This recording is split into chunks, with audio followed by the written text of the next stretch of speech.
They didn't slip. They aimed. They didn't love carelessly. They destroyed deliberately. And now you're standing at a crossroads, not between forgiveness and vengeance, but between self-worth and self-abandonment. This isn't about holding a grudge. It's about holding a boundary. Because what they did wasn't a mistake. It wasn't an emotional accident or a moment of weakness. It was a decision, a calculated decision. This choice they made is not your burden to carry. The Stoics teach that we have no control over the actions of others, only our own responses. Marcus Aurelius said, "You have power over your mind, not outside events. Realize this, and you will find strength." Their betrayal was their failure of character. Your task now is to choose how to respond, not with anger or despair, but with the disciplined resolve to reclaim your inner strength. This is not about them. This is about mastering your own mind and building a fortress of self-worth. Section 1. The anatomy of the judgment.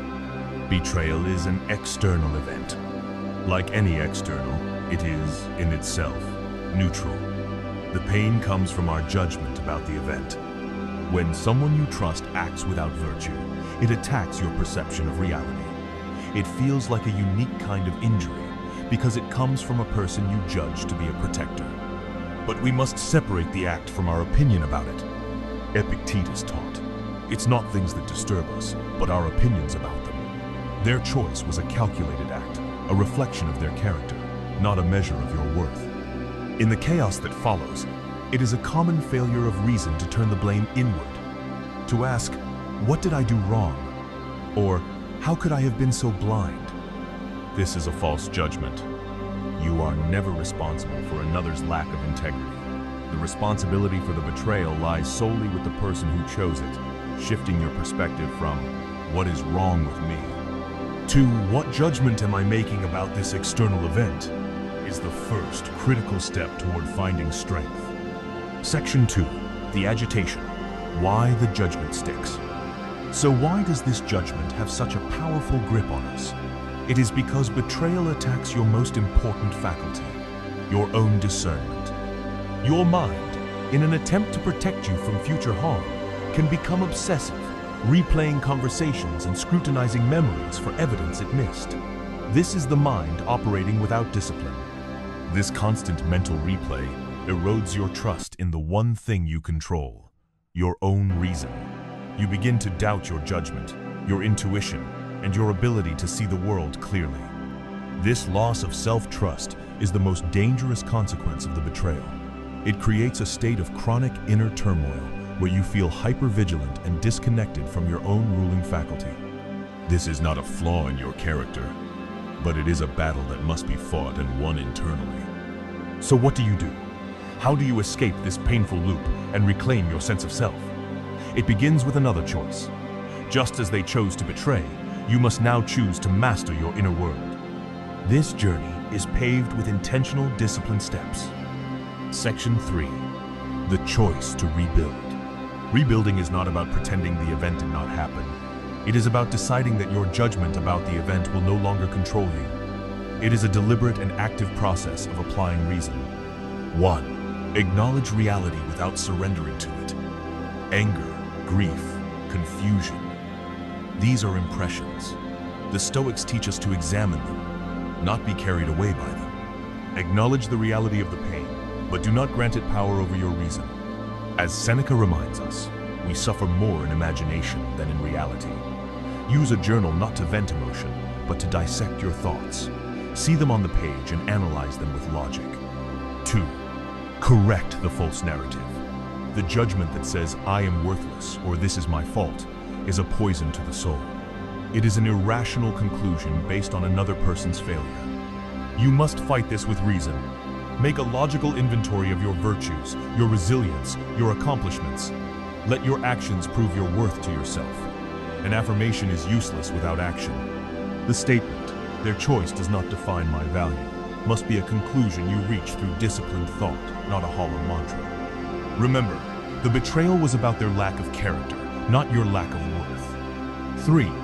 Practice disciplined self-preservation. Treat yourself as you would a fortress that needs its walls reinforced. Self-compassion is not about pity. It is the logical understanding that you are an asset worth protecting. When the pain surfaces, instead of criticizing yourself, apply reason. This is a disturbing impression. It is not the thing itself. I will not be controlled by it. Prioritize actions that strengthen your mind and body. Rigorous exercise, learning a new skill, ensuring you get proper rest. This is not selfish. It is essential maintenance for the warrior. These actions send a message to your mind. I am in control. I am secure. 4. Reclaim your domain through boundaries. Boundaries are not emotional walls. They are a rational act of self-respect. They are the clear lines you draw to protect your inner peace and your mission. Boundaries mean limiting or cutting off contact with those who have proven to be a threat to your tranquility. They are a declaration to yourself and others that your well-being is under your command. You are the guardian of your inner citadel. And finally, seek wise counsel. As Seneca said, we all need a trusted friend to call on. Healing cannot be done in isolation.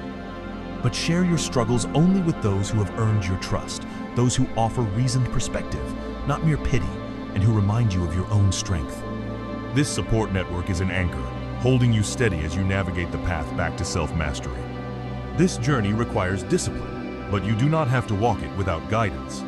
Use the comments section to state one specific judgment you will challenge this week.